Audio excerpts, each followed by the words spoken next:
రెండో విషయం వచ్చేసి వీళ్ళ పిల్లలు ఏ గ్రామానికి ఎక్కడికైనా కూడా ఎక్కడ చూసినా కూడా గాంజాయి అనేది మత్తు అనేది చూస్తూ ఉన్నాం, కనబడుతూ ఉంది. మీరు వింటూ ఉన్నారు, నా దగ్గరకు వచ్చి చెప్తా ఉన్నారు, సార్ మా వాళ్ళు ఎట్లా ఉంది సార్, మా వాళ్ళు అట్లా ఉన్నారు సార్, ఓకే చెప్తా ఉన్నారు. చెప్పడం చాలా మంచి పరిణామం. నేనేమంటున్నాం, ఇప్పుడు అందరికీ నేను ఎస్ఐగా ఉండి ఇంతమందిని మన మండలంలో ఉన్న ప్రతి ఒక్క వ్యక్తిని మనం అబ్జర్వ్ చేయడం చాలా కష్టం. నేను కూడా మనిషినే, మీలో ఒక మనిషిని. మాకు ఇక్కడ పూర్వంలో రాజు లెక్క పూర్వంలో రుచులకు ఉన్నట్టు కింద అంజన వేసుకుంటే మాకు ఏం కనబడదు ఇక్కడ, అంతే కదా, మేము కూడా మనుషులమే కదా.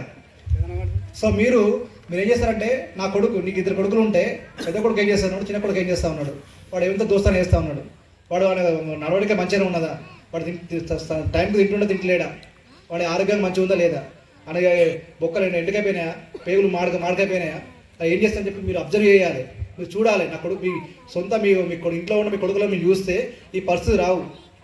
కొడుకు వేయడంగానే, కొడుకు భయపెట్టగానే బండి కొనిస్తారు. అబ్బాయి దగ్గర ఉండాలంటున్నా, పెద్దవాళ్ళు చెప్తున్నారు, అబ్బాయి దగ్గర ఉండాలా.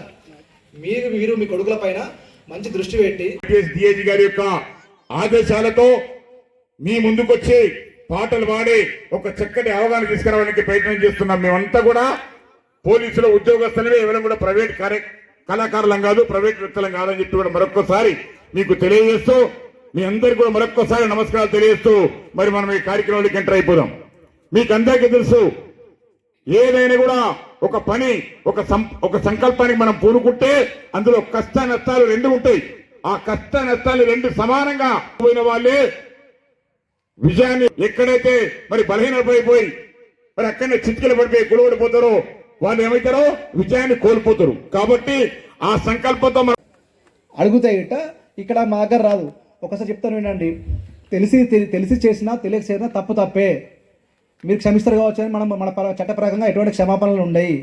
ఒకసారి మా దగ్గర కేసు అయినట్లయితే వాళ్ళకి సెక్యూరిటీ నౌకర్ కూడా రాదు. నౌకర్ తక్కువేం కాదు, ఇప్పుడు ఏ నౌకర్ కూడా తీసుకుని 20,000 పైన నౌకర్ ఉంది, జీతం వస్తూ ఉంది. ఒక డిగ్రీ చదువుకున్న విద్యార్థి తెలియక నేను తప్పు చేసినా అని చెప్పేసి అంటే ఒకసారి కేసు అయితే ఎటువంటి నౌకర్ రాదు. నౌకర్ రాకుండా ఏం చదువుకున్న చదువుకు విలువ ఏంటిది? వాళ్ళ యొక్క సర్టిఫికేట్లు 4 తీసుకొని మనకి రావు కొన్ని పరిస్థితులలో. సో జాగ్రత్తగా ఉండాలి. మనం బండి నడిపేటప్పుడు కానీ ఇప్పుడు నీకు ఇక్కడ కాదు కానీ వేరే మందమల్ల చూస్తూ ఉంటే ఏమవుతుంది, ఒక్కడే కొడుకున్నాడు సార్, బండి కొనివ్వంటుండు, కొనియకుండా చచ్చిపోతాను అని చెప్పి బండి కొనిస్తారు. సరే కొనిచ్చి మంచిదే. ఆ పిల్లలకి లైసెన్స్ ఉందా? లైసెన్స్ లేదు. ఆ పరపరపన పోతూ ఉంటాడు, పాయే కొడుకు మంచిగా అంటారు కదా, మనం ముసలినాక సాత్తన్న కొడుకు 20 ఏళ్ళకి చచ్చిపోయా. ఎట్లా?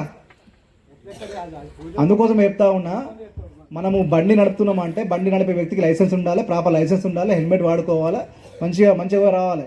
నువ్వు పురపుర పోతే నీకేమో అవార్డు ఇవ్వరు, నీకేమో పద్మశ్రీ అవార్డు ఇవ్వరు అని చెప్పేసి ఉండాలి. ఇంటికాడ నా కోసం నా తల్లిదండ్రులు ఉన్నారు, ఇంటికాడ నా కోసం భార్య పిల్లలు ఉన్నారు, ఇంటికాడ నా కోసం నా కొడుకు చూస్తూ ఉన్నాడు, నేను మంచిగా ఇంటికోవాలా అని చెప్పేసి ప్రతి ఒక్కరికి ఉంటే ఎటువంటి యాక్సిడెంట్ కావు. మేము చెప్పే ప్రతి విషయం కూడా ఇప్పటివరకు మా వాళ్ళు రామోణకి వచ్చి 40-50 కిలోమీటర్ల నుంచి వెళ్ళి వెహికల్ తీసి పట్టుకొని వచ్చేసి ఒక 4-5 వేలు ఖర్చు పెట్టుకొని ఇక్కడ దాకా వచ్చి మన గ్రామంలో ఈ యొక్క మంచి కార్యక్రమం పెట్టిర్రు. మళ్ళీ పెట్టినామంటే మళ్ళీ 4 ఏళ్ళ కత్తం 3 ఏళ్ళ తర్వాత విషయం, ఓకేనా? ఈ యొక్క కార్యక్రమం మంచి మీకు అర్థమైంది, ఇప్పటిదాకా మీకు మంచి చెప్పిర్రా? అర్థమైంది ఏమన్నా?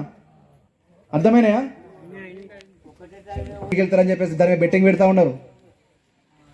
బెట్టింగ్ కొద్ది రోజులు మనల్ని మంచిగా చూస్తారు, ఒకసారి 2 సార్లకు మంచి ఆశ చూపి ఏదో 100 పెడితే 2 వస్తాయి, 3 పెడితే 4 వస్తాయి, కొద్ది రోజులు వస్తాయి, తర్వాత మొత్తానికి మునిగిపోతాయి. మీకు ఒక కథ చెప్తా. చిన్న కథ ఏంటంటే, మన మందమర్ల సెకండ్ జోన్లో పిల్లవాడు ఉంటాడు.